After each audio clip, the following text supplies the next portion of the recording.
နံပါတ်1ကတော့မိမိရဲ့အိမ်တော်ဘက်ပေါ်မှာကျဉ်ကျဉ်နာနာရှိရမယ်ဒါနံပါတ်1နံပါတ်2ကအထင်သေးအမြင်သေးမဆက်ဆံရဘူးနောက်တစ်ခုက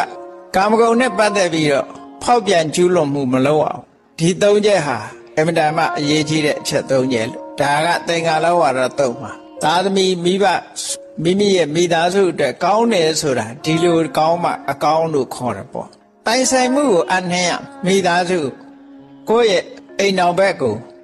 ထိုက်တန်တဲ့အစင်တစားများဖြင့်တန်းစာဆင်ပေးရမယ်လို့ဒီလိုဆိုလိုတာပေါ့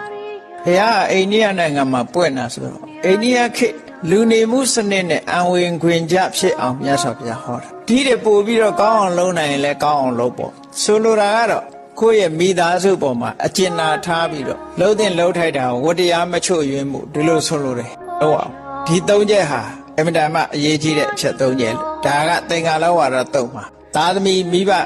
မိမိရဲ့မိသားစုအတွက်ကောင်းတယ်ဆိုတာဒီလိုကောင်းမှအကောင်းလို့